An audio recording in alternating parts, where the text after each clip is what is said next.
I've been able to see life threads since I was a little kid.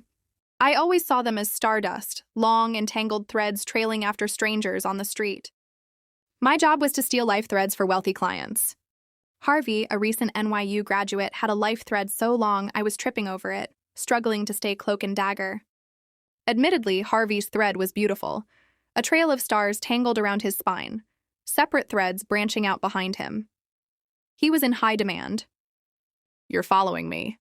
Twisting around, the man himself was standing behind me, smirking. Harvey had dark, tousled hair like he hadn't slept in weeks, amused eyes drinking me in. But his life thread illuminated all of him, setting his veins alight. I could see every individual strand entangled around his heart, threaded through his brain, a burning orange light sparking in his iris. I found my voice, my gaze glued to stray pieces of thread wrapped around his ankles. I had a moment of weakness that I was trained to suppress. "Your backpack is open." I nodded to his spilling books. "Wait, really?" He rolled his eyes. "Sorry, my head was in the clouds." The guy was grinning, his life thread glowing brighter. I pitied his naivety. "Can you, check I haven't lost anything?" He hopped into the alley and I followed him. Harvey crouched to pet a stray cat. I saw my chance.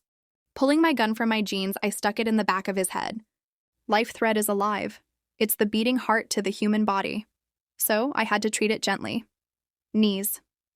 I shoved him down and he flung his hands in the air. "Are you fucking serious?" he hissed. "Just take my MacBook, dude." The hard part was removal. I told him to lay on his front and straddled him, pulling out my scalpel. A single incision to the nape of the neck, and there it was, spider-like tendrils already bleeding from the entrance point. All I had to do was pull, and Harvey was gone. "I'm sorry," I whispered, ignoring his cry, his body contorting, when I tangled my fingers around the thread. Pull. It came out like a loose strand of clothing, coming apart, unraveling, and I watched that glow start to darken, to go out. It wasn't until I had a handful, when I realized its color. In the veins, it looked like stardust. But this, whatever this was rotting, dark, and wrong. Threads tangled and tied together. I could hear soft individual screams, cries for death hanging onto each one. Suddenly, I was being slammed against the wall, cool breath ticking my cheeks. Sharp points grazed my neck, his tongue teasing my throat.